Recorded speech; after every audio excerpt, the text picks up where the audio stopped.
कहानी की शुरुआत होती है भविष्य में कई हजार साल आगे, जब दुनिया भर के देशों के बीच 60 मिनट वॉर नाम का एक बहुत खतरनाक युद्ध हुआ, जिसमें इंसानों ने धरती को लगभग तबाह ही कर दिया था। इस युद्ध के बाद जो भी लोग जिंदा बचे, उन्होंने मिलकर अपने नए शहर बनाए, जो टायर्स के सहारे एक जगह से दूसरी जगह जा सकते थे। लेकिन फिर कुछ ही समय बाद बड़े बड़े शहरों ने छोटे शहरों और गाँव का शिकार करना शुरू कर दिया, जिसमें वो छोटे शहरों के लोगों को हराकर अपना गुलाम बना लेते थे। मगर एशिया में कुछ शहरों का एक ऐसा ग्रुप था जिन्होंने आपस में समझौता करके हाथ मिला लिए थे, और फिर उन्होंने अपने इलाके के चारों तरफ शील्ड वॉल नाम की एक सुरक्षा दीवार बनाई, ताकि बाकी शहर उन पर हमला ही ना कर सकें। फिर एक दिन हम हेस्टर नाम की एक लड़की को देखते हैं, जिसे पता चला कि लंदन शहर सेल्ज़केन गांव पर हमला करने आ रहा है। हेस्टर की जिंदगी का एक ही मकसद था, लंदन के हेड हिस्टोरियन थैडियस को खत्म करना। तो अब वो तुरंत दौड़कर सेल्ज़केन गांव के लोगों में मिल गई, ताकि जब लंदन शहर उन्हें हराकर बंदी बनाए तो हेस्टर भी उनके साथ ही लंदन पहुंच जाए।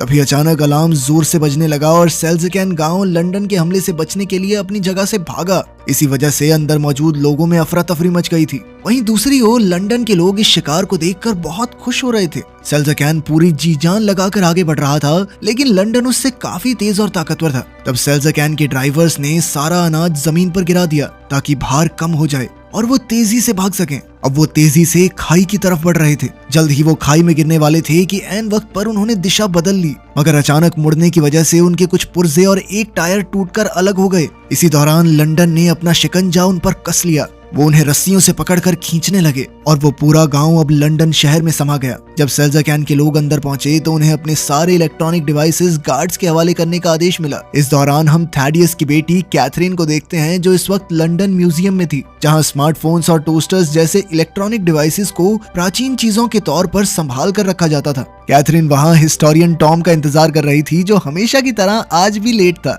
वो बहुत तेजी से भीड़ को चीरता हुआ म्यूजियम पहुंचा और फिर उसने 60 मिनट वॉर के बारे में जानकारी ढूंढने में कैथरीन की मदद की। टॉम ने उसे एक मशीन दिखाई जो उसने पुराने पुर्जों को जोड़कर बनाई थी। इसमें उसने एक वीडियो चलाई जिसमें मेडुसा नाम के न्यूक्लियर बॉम्ब के हमले से पूरे एक शहर को तबाह कर दिया गया था। मेडुसा नाम के इस न्यूक्लियर वेपन को रोकने के लिए प्राचीन इंसानों ने एक क्रैश ड्राइव बनाई थी। हाल ही में टॉम ने देखा कि उसके कुछ हिस्से गायब हो चुके हैं, मगर जब उसने ये अपने बॉस को बताया तो उन्होंने उसकी बात पर ध्यान नहीं दिया। तब टॉम ने एक खुफिया कैबिन बनाया जो सिर्फ पासवर्ड से खुलता था। फिर वो कैथरीन को अंदर ले गया, जहां उसने प्राचीन हथियारों के पुर्जे संभाल रखे थे, मगर वो ये नहीं जानता था कि हिस्टोरियन हर्बर्ट छुपकर ये सब देख रहा था। अब टॉम ने कहा कि वो इन सारे हथियारों को नष्ट करना चाहता है, ताकि भविष्य में कोई इनका गलत इस्तेमाल करके मासूमों की जान न ले सके। फिर जैसे ही टॉम और कैथरीन वहां से बाहर निकले तो हर्बर्ट ने कहा कि अब से टॉम हिस्टोरियन नहीं है, बल्कि उसे नीचे के लेवल्स पर जाकर साफ सफाई का काम करना होगा। हर्बर्ट जानता था कि इस वक्त बाहर बहुत भीड़ होगी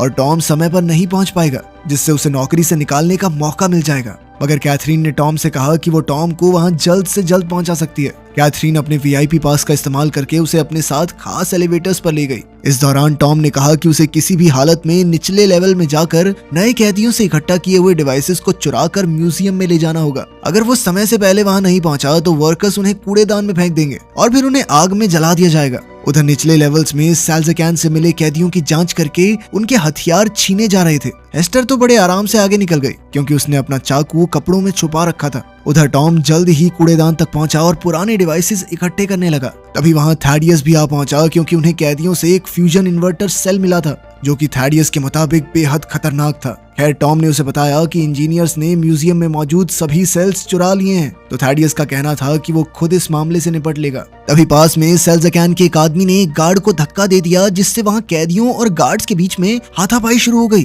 तब थैडियस ने चिल्लाकर उन्हें रुकने को कहा। इसी अफरा तफरी का फायदा उठाकर हेस्टर थैडियस पर हमला करने के लिए उसके बहुत करीब आ पहुंची। उसी पल टॉम की नजर उस पर पड़ गई और उसने थैडियस को आगाह करने की कोशिश की, लेकिन तब तक बहुत देर हो चुकी थी। अचानक हेस्टर ने ऐलान किया कि ये उसकी माँ की मौत का बदला है और उसी पल थैडियस के पेट में चाकू घोंप दिया। जैसे ही थैडियस ने उसे धक्का दिया तो उसका नकाब हट गया और सबने देखा कि हेस्टर के चेहरे पर एक बहुत बड़ा जख्म का निशान था। हेस्टर ने एक बार फिर हमला करके उसका काम तमाम करने की कोशिश की, पर टॉम ने उसे पकड़कर उसका चाकू फेंक दिया। तब हेस्टर गुस्से में आकर उसे पीटने लगी और उसी पल अलार्म्स बज गए, यानी ऑफिसर्स वहां पहुंचने ही वाले थे। हेस्टर तुरंत वहां से भाग निकली तो टॉम ने उसका पीछा किया। वो एक टूटे पुल से कूदकर दूसरी ओर गई तो टॉम भी उसके पीछे कूद गया। अब वो दोनों सेल्ज़केन गांव में आ चुके थे, जिसे बड़ी बड़ी मशीन्स की मदद से तोड़कर नष्ट किया जा रहा था। अब उन्हें बड़ी सावधानी से भारी भरकम मशीन से बचकर भागना था। साथ ही वहां एक के बाद एक बिल्डिंग्स नीचे गिर रही थी, तो उन्हें जल्द से जल्द अपनी जान बचाकर निकलना होगा।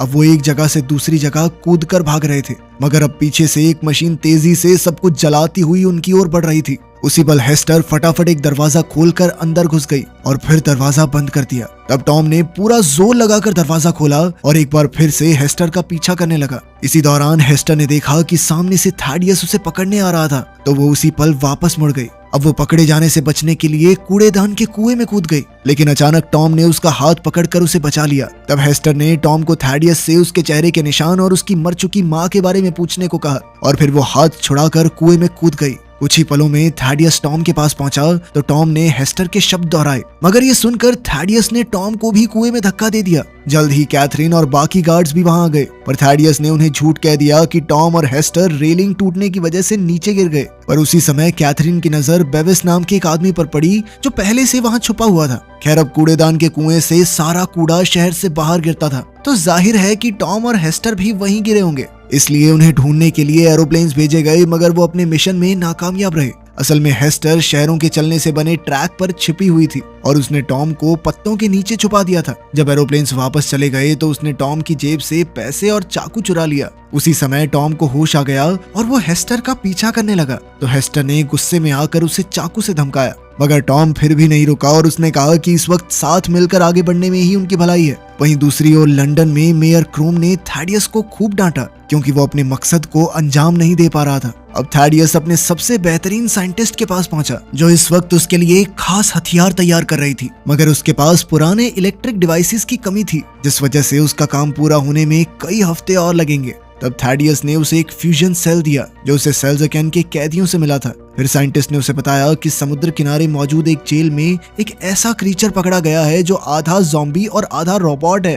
वो एक खतरनाक शिकारी है जो हमेशा हेस्टर का नाम चिल्लाता रहता है। अब थैडियस उसी पल प्लेन में बैठकर समुद्र की ओर निकल पड़ा, जहां समुद्र के ऊपर लटक रही एक जेल में श्राइक नाम का वो जानवर बंद था। असल में श्राइक को हेस्टर की तलाश इसलिए थी क्योंकि हेस्टर ने एक वादा तोड़ा था, जिस वजह से श्राइक उसे मारना चाहता था। थैडियस भी हेस्टर का खात्मा चाहता था, इसलिए उसने अपने एयरप्लेन से हमला करके जेल की जंजीरें तोड़ डाली, ताकि जेल सीधा नीचे जा गिरे और श्राइक आजाद हो जाए। वहीं दूसरी ओर कैथरीन ने बेविस को ढूंढा और उससे पूछा कि आखिर हेस्टर और टॉम के साथ सच में क्या हुआ था। तब बेविस ने खुलासा किया कि थैडियस ने उन दोनों को नीचे धकेलकर मारने की कोशिश की थी। बेविस ने कहा कि कैथेड्रल में कोई एनर्जी प्रोजेक्ट नहीं चल रहा, बल्कि उसकी आड़ में किसी बड़ी साजिश की तैयारी चल रही है, लेकिन वो खुद सच तक नहीं पहुंच पाया क्योंकि कैथेड्रल के गार्ड्स उसे अंदर नहीं जाने देते थे। अब कैथरीन ने उसकी मदद करने का फैसला किया। उधर हेस्टर और टॉम आगे बढ़ रहे थे, तो हेस्टर ने उसे जिंदा रहने के लिए गंदा पानी पीना सिखाया। फिर उसने टॉम के साथ अपना खाना बांटा, मगर टॉम काफी घबरा गया क्योंकि ये खाना 1000 साल पुराना था। पर हेस्टर ने उसे समझाया कि पुरानी टेक्नोलॉजी से बना खाना कभी खराब नहीं होता। फिर रात को जब हेस्टर सो रही थी तो उसने एक बुरा सपना देखा, जिसमें वो एक खेत में तेजी से दौड़ रही थी और उसके चेहरे पर लगी गहरी चोट से खून बह रहा था। जब हेस्टर की आंख खुली तो उसने देखा कि टॉम अपने हाथ पैर हिलाकर उनकी तरफ आ रहे 2 गांवों को बुला रहा था, ताकि उन्हें पनाह मिल जाए। पर बदकिस्मती से वो हमलावर निकले, जिन्होंने शिकंजे फेंक कर उन दोनों को बंदी बनाने की कोशिश की। उसी पल अचानक टॉम ने हेस्टर को बचाने के लिए उसे धक्का दे दिया और फिर वो दोनों फुल स्पीड में भाग निकले। अब टॉम को ऊपर चढ़ने में परेशानी हो रही थी, तो हेस्टर ने उसे ऊपर खींच लिया। पर जैसे ही टॉम ऊपर आया तो हेस्टर गायब हो चुकी थी। अब दोनों गांव उन पर हमला करने ही वाले थे कि वो पीछे खिसका और अचानक एक सुरंग में गिर गया। असल में हेस्टर और टॉम दोनों ही सुरंग में गिरकर स्कटलबग नाम के एक अंडरग्राउंड शहर में आ चुके थे। कुछ ही पलों में ये शहर भी चलने लगा। पहले तो ड्राइवर और उसकी पत्नी उनके साथ काफी अच्छे से पेश आए, पर जल्द ही उन्होंने हेस्टर और टॉम को एक सेल में कैद कर दिया। वहां बैठकर हेस्टर ने टॉम को बताया कि जब वो 8 साल की थी तो उसकी माँ पेंडोरा की मौत हो गई थी। उसकी माँ पेंडोरा एक आर्कियोलॉजिस्ट थी जो दुनिया भर में घूमकर इतिहास के बारे में और जानकारी ढूंढने की कोशिश करती। थैडियस उसका खास दोस्त था और वो अक्सर उससे मिलने आया करता था। पर एक दिन उन्हें जमीन में से एक ऐसी चीज मिली जो बेहद खतरनाक थी। जब पेंडोरा को पता चला कि थैडियस इसका गलत इस्तेमाल करके अपने मंसूबे पूरे करना चाहता है, तो पेंडोरा ने बक्सा छीन लिया और उन दोनों में लड़ाई शुरू हो गई। इस हाथापाई में थैडियस के हाथ से एक लैंप छूट गया, जिससे पूरे घर में आग लग गई। तब पेंडोरा ने हेस्टर को एक नेकलेस दिया और हमेशा इसे अपने पास संभाल कर रखने को कहा। पर तभी अचानक थैडियस ने उसके पेट में चाकू घोंप दिया। हेस्टर ने अपनी माँ को बचाने की कोशिश की, पर थैडियस ने उस पर भी चाकू से वार कर दिया, जिससे उसके चेहरे से खून बह चला। तब हेस्टर अपनी जान बचाकर वहां से भाग निकली और थैडियस उस खतरनाक डिब्बे को चुरा कर ले गया। कहानी सुनने के बाद टॉम ने हेस्टर से उसका चाकू मांगा और जमीन पर मौजूद एक पेंच निकाल कर एक फट्टा खोल दिया। अब वो यहाँ से कूद कर अपनी जान बचा सकते थे, मगर हेस्टर की टांग में चोट लगी थी और वो इतनी नीचे नहीं कूद सकती थी। इसलिए उसने टॉम को अकेले कूद जाने को कहा, मगर टॉम ने उसे अकेला छोड़कर जाने से साफ मना कर दिया और वापस से वो फट्टा बंद कर दिया। इसके बाद वो ड्राइवर और उसकी पत्नी उन्हें एक और गांव में ले गए, जहां वो उन्हें गुलाम के तौर पर बेचने वाले थे। जब बोली लगनी शुरू हुई तो एना नाम की मशहूर विद्रोही ने कहा कि वो हेस्टर को खरीदेगी, लेकिन बोली लगाने वाला आदमी जानता था कि एना के सर पर बहुत बड़ा इनाम है, इसलिए वो एना को कैद करना चाहता था। और एना ने उसी वक्त उसके भेजे में गोली मार दी। इससे वहां की भीड़ और गार्ड्स में अफरा तफरी मच गई, क्योंकि एना अपनी ओर आने वाले हर आदमी को गोली मार रही थी। तब हेस्टर ने एक मरे हुए गार्ड की बंदूक उठाई और टॉम की जंजीरों पर गोली चलाकर उसे रिहा किया। इसके बाद वो दोनों इकट्ठे भाग निकले और इधर एना ने अपनी बंदूक को एक तलवार में बदल दिया और अब वो उस पर हमला करने वाले हर एक आदमी का बेरहमी से गला काटने लगी। और तो और उसके जूते में भी एक ब्लेड छिपा हुआ था और वो लातों से भी अपने दुश्मनों को सुला रही थी। उधर टॉम और हेस्टर अपनी जान बचाकर भाग रहे थे, पर वहां चारों ओर छोटे छोटे चलते फिरते गांव थे। वो दोनों जैसे तैसे उनके बीच से होते हुए खुले इलाके में पहुंचे, पर वहां श्राइक ने उनका रास्ता रोक लिया। अब उनके पास कोई चारा नहीं था, इसलिए वो एक गांव के बड़े से टायर पर कूद गए और फिर दूसरे टायर पर कूदकर एक प्लेटफॉर्म तक जा पहुंचे। मगर श्राइक भी आसानी से उन तक आ पहुंचा, लेकिन इससे पहले कि वो हेस्टर पर हमला करता, एना अपना एयरक्राफ्ट लेकर वहां आ पहुंची और श्राइक पर गोलियां चला दी।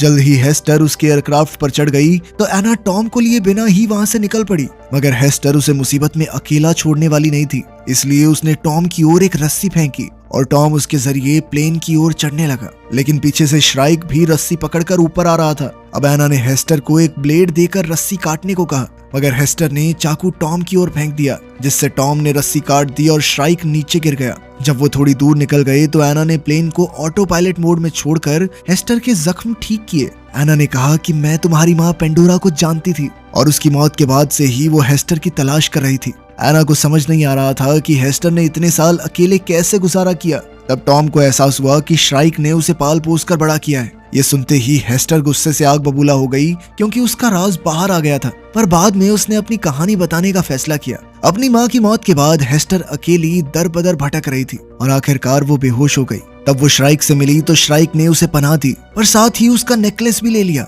उसकी गाड़ी में कई सारी डरावनी डॉल्स थी, तो हेस्टर ने हिसाब लगाया कि श्राइक शायद खुद को ढूंढने की कोशिश कर रहा है, क्योंकि उसने श्राइक के इंसानी रूप की तस्वीर देखी थी। यार अब श्राइक चाहता था कि हेस्टर भी उसकी तरह लोगों को अगवा करे, और हेस्टर ने उससे वादा भी किया कि वो दोनों मिलकर ये काम करेंगे। पर एक दिन जब हेस्टर को पता चला कि लंदन उनके करीब आ रहा है और उसमें थैडियस मौजूद है, तो वो श्राइक को बिना बताए घर से भाग निकली। उसी दिन के बाद से श्राइक हाथ धोकर हेस्टर को ढूंढ रहा है। खैर कुछ घंटों बाद एना का एयरक्राफ्ट एयर हेवन में पहुंचा, जो कि आसमान में बना एक शहर था। यहाँ सरकार से नफरत करने वाले सभी विद्रोहियों ने मिलकर एंटी ट्रैक्शन लीग बनाई थी।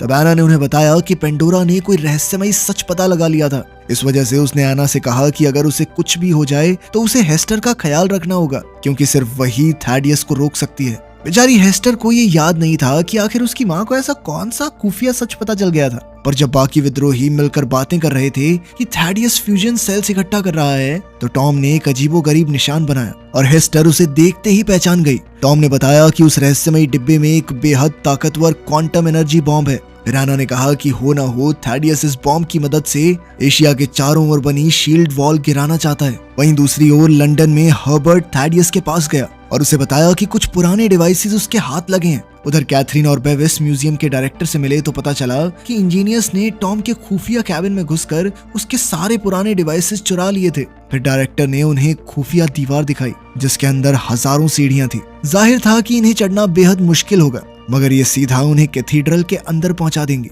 आखिरकार कुछ समय बाद वो दोनों इन सीढ़ियों के जरिए कैथेड्रल तक पहुंच ही गए और तब उन्होंने अपनी आंखों के सामने जो देखा उससे उनके पैरों तले जमीन खिसक गई। उन्होंने देखा कि थैडियस ने म्यूजियम से चुराए डिवाइसेस और पेंडोरा के रहस्यमयी बक्से के जरिए अपना सुपर वेपन तैयार कर लिया था। इसका नाम मेडुसा था, जैसा कि कैथरीन ने टॉम की वीडियो में देखा था। पर उसी समय मेजर क्रोम गुस्से से भरा हुआ कैथीड्रल में पहुंच गया क्योंकि थैडियस ने लंदन को पूर्व दिशा की तरफ मोड़ दिया था। तभी अचानक उसकी नजर मेडुसा पर पड़ी तो उसका गुस्सा सर चढ़ गया क्योंकि थैडियस एशिया के साथ महायुद्ध करना चाहता था, जिससे चारों ओर तबाही के सिवा और कुछ नहीं हासिल होगा। क्रोम ने उसे इतिहास से कुछ सीखने को कहा और फिर उसने इंजीनियर्स को मेडुसा को बंद करने का हुक्म दिया, पर किसी ने उसकी बात पर ध्यान नहीं दिया।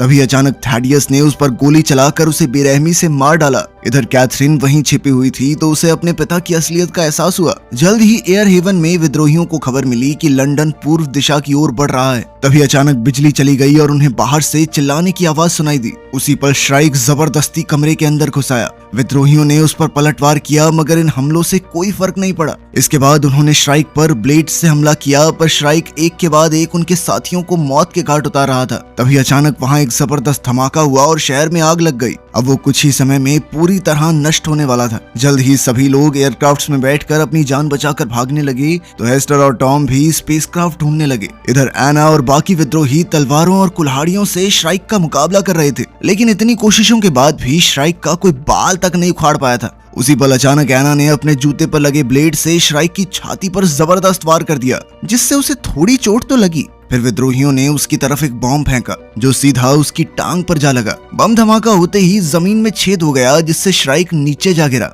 मगर वो ये नहीं जानते थे कि श्राइक वहीं लोहे की रॉड्स के सहारे लटका हुआ था। वहीं टॉम और हेस्टर एना के एयरक्राफ्ट तक पहुंचने ही वाले थे कि ऐन वक्त पर श्राइक उनके सामने आ खड़ा हुआ। टॉम हेस्टर को बचाने के लिए खुद श्राइक का मुकाबला करने लगा, पर श्राइक ने उसे गर्दन से उठाकर जमीन पर पटक दिया और फिर उसकी छाती पर खड़ा हो गया। लेकिन उसी पल हेस्टर ने श्राइक की टांग को पकड़ लिया और उससे टॉम की जान की भीख मांगने लगी। उसके आंसू देखकर श्राइक हैरान होकर पीछे हट गया क्योंकि उसे एहसास हो गया कि हेस्टर टॉम से प्यार करती है। तभी जख्मी होने की वजह से अचानक उसके सिस्टम फेल हो गए और वो घुटनों के बल आ गया। अंत में श्राइक ने हेस्टर को उसका नेकलेस लौटाया और उसे वादा पूरा ना करने के लिए माफ कर दिया। फिर वो खुद ब खुद वहीं गिरकर मर गया। अब चारों ओर आग लगने की वजह से ये शहर किसी भी पल गिर सकता था। तभी ऐन वक्त पर एना अपना एयरक्राफ्ट लेकर उन्हें बचाने आ पहुंची और आखिरकार वो सब भाग निकले। इधर कुछ ही पलों में एयर हेवन शहर नीचे गिरकर धाराशायी हो गया। फिर अगले दिन उनका एयरक्राफ्ट शील्ड वॉल के बीच बने एक छेद के जरिए होता हुआ शैनगुओ नाम के एक शहर में पहुंचा।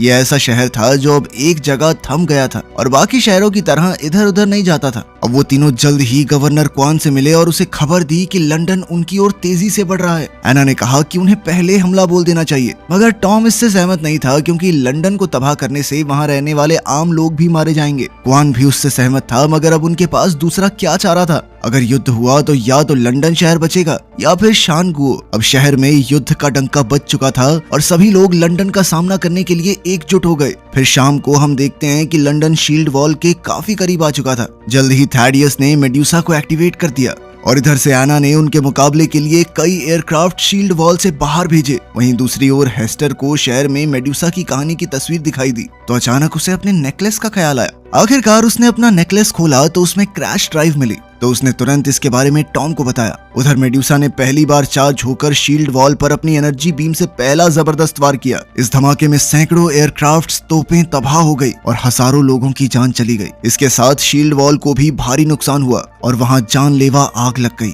चारों ओर से बिल्डिंग्स और मलबा गिर रहा था, जिसमें और भी लोग मारे जा रहे थे। इधर लंदन के आम लोग खूब तालियां बजा रहे थे। अब एक हमले के बाद मेडुसा हथियार को कुछ मिनट चार्ज होने की जरूरत थी। हेस्टर और टॉम ने एना को बताया कि उन्हें खुद लंदन जाना होगा ताकि वो क्रैश ड्राइव की मदद से मेडुसा हथियार को बंद कर सकें। अब एना उन्हें वहां ले जाने को तैयार हो गई और बाकी विद्रोहियों ने उन्हें चारों ओर से सुरक्षा देने का फैसला किया। जैसे ही वो लंदन के करीब पहुंचे तो थैडियस ने एक बार फिर से मेडुसा से हमला कर दिया। एना और उसके साथी अपने एयरक्राफ्ट्स मोड़कर बच गए, मगर फिर भी उसकी ऊर्जा से उन्हें काफी नुकसान हुआ। इसके बाद विद्रोहियों ने अपने एयरक्राफ्ट से दुश्मनों का ध्यान भटकाया और इधर एना चुपके से अंधेरे से होती हुई आगे बढ़ रही थी। अब लंदन ने उस पर धुआंधार गोलियां बरसाई तो विद्रोहियों ने भी वैसा ही किया, जिससे लंदन की कुछ बिल्डिंग्स गिर गई और भीड़ में हंगामा हो गया। जल्द ही एक रोशनी ने एना को ढूंढ लिया तो एक विद्रोही उस रोशनी को खत्म करने के लिए आगे आया, मगर इससे पहले वो खुद जानलेवा हमले का शिकार हो गया। इसके बाद बाकी विद्रोहियों ने सभी हमलावरों का सामना किया ताकि एना सुरक्षित कैथीड्रल तक पहुंच सके, मगर इस तरह वो सभी लंदन की फौज की नजर में आ गए और जल्द ही लंदन की फौज ने उन पर धावा बोल दिया और अफसोस वो सभी अपनी जान गंवा बैठे। खैर एना ने जैसे तैसे हेस्टर को कैथीड्रल तक पहुंचाया और सभी गार्ड्स पर गोलियां चलाकर उन्हें मार डाला। फिर वो एयरक्राफ्ट की जिम्मेदारी टॉम को सौंपकर खुद कैथीड्रल की छत पर कूद गई। उधर थैडियस एक बार फिर मेड्यूसा से हमला करने वाला था कि एना ने अंदर जाते ही उस पर गोली चला दी, मगर एक गार्ड ने अपने सीने पर गोली खाकर थैडियस को बचा लिया। इसके बाद कंप्यूटर ने उन्हें सावधान किया कि सिस्टम बहुत गर्म हो चुका है, तो सभी इंजीनियर्स डर कर भाग निकले। उधर हेस्टर भी आसानी से अंदर घुस आई। इधर थैडियस एना पर गोलियां चला रहा था और कुछ देर बाद वो दोनों ब्लेड से एक दूसरे पर हमला करने लगे। पहले तो दोनों एक दूसरे को बराबर की टक्कर दे रहे थे, पर अचानक एना की नजर हेस्टर पर पड़ी जो कंप्यूटर में क्रैश ड्राइव इंस्टॉल कर रही थी और एना ने थैडियस को उससे दूर रखने का जिम्मा उठाया। मगर इसी मौके का फायदा उठाकर थैडियस ने एना के पेट में चाकू घोंप दिया, लेकिन इतने में हेस्टर ने मेड्यूसा को बंद कर दिया था। एना ने अपने मिशन को सफल होते देख अपनी आखिरी सांसें ली। अब मेड्यूसा सेल्फ डिस्ट्रक्शन मोड में चली गई थी, जिस वजह से थैडियस डर के मारे कैथीड्रल से भाग निकला। वहाँ कैथरीन उसके सामने खड़ी थी। कैथरीन के सामने थैडियस का पर्दाफाश हो चुका था और उसने गुस्से में थैडियस को हजारों मासूमों का कातिल बताया। लेकिन थैडियस ने कहा कि मेड्यूसा के नष्ट होने के बावजूद भी शील्ड वॉल का टूटना तो तय है। उसी दौरान हम देखते हैं कि थैडियस के आदमी लंदन के कंट्रोल रूम में पहुंचे और सभी ड्राइवर्स को मार डाला। अब लंदन शहर बिना किसी कंट्रोल के तेजी से आगे बढ़ रहा था, यानी उनका शील्ड वॉल से टकराना तय था। जब कैथरीन को इसका एहसास हुआ तो वो खुद कंट्रोल रूम में पहुंची और ब्रेक्स लगाने की कोशिश की, लेकिन ब्रेक्स तो टूट चुकी थी। अब उसने टॉम से बात की तो टॉम ने एक नया प्लान बनाया। वहीं दूसरी ओर थैडियस अपने एयरक्राफ्ट में वहां से बचकर भागने ही वाला था कि हेस्टर ने उसका रास्ता रोक लिया। वो थैडियस को जान से मारने ही वाली थी कि थैडियस ने खुलासा किया कि वही हेस्टर का पिता है। तभी हेस्टर को अपने बचपन की धुंधली यादें दिखाई दी और इसी मौके का फायदा उठाकर थैडियस ने उसकी बंदूक छीन ली। उधर प्लान के मुताबिक कैथरीन ने लंदन शहर का दरवाजा खोल दिया और टॉम ने हवा में उड़ते हुए सीधा इंजन पर वार किया, जिससे उसमें धमाका हो गया। अब इंजन में आग लगने की वजह से लंदन शहर की रफ्तार थोड़ी धीमी हो गई। उधर हेस्टर थैडियस पर कूद पड़ी और वो दोनों उसके एयरक्राफ्ट की छत पर हाथापाई करने लगे। जल्द ही थैडियस उसे जमीन पर गिराकर उसका गला दबाने लगा और अचानक हेस्टर ने चाकू निकालकर अपने ही पिता का चेहरा काट डाला, मगर उसने थैडियस की जान नहीं ली, बल्कि वो ऐन वक्त पर रेलिंग से कूद गई और टॉम ने ऐन वक्त पर उसे अपने एयरक्राफ्ट की मदद से बचा लिया। कुछ दूर जाते ही टॉम ने थैडियस के एयरक्राफ्ट पर जोरदार हमला किया और वो सीधा जमीन पर क्रैश हो गया। थैडियस तो इस क्रैश से भी जिंदा बच निकला, पर अब वो लंदन के बिल्कुल पास जा गिरा था। जल्द ही लंदन शहर थैडियस को रौंदते हुए आगे बढ़ा और कुछ दूर जाकर रुक गया। अब शील्ड वॉल में बहुत बड़ा छेद हो चुका था, तो कैथरीन लंदन के बचे हुए लोगों को उस छेद के जरिए एशिया में ले गई। वहाँ कई गार्ड्स मौजूद थे, लेकिन गवर्नर क्वान के हुक्म के मुताबिक उन्होंने अपने हथियार नीचे कर लिए। फिर क्वान ने तहे दिल से उनका स्वागत करके उन्हें अपने शहर में पनाह दी। उधर एना के एयरक्राफ्ट में हेस्टर और टॉम अपना मिशन पूरा होने पर बेहद खुश थे। उन्होंने एक दूसरे से अपने प्यार का इजहार किया और एक साथ दुनिया घूमने का वादा भी। ये आज तक की हमारी सबसे लंबी कहानी है, तो कमेंट्स में जरूर बताना कि कैसी लगी।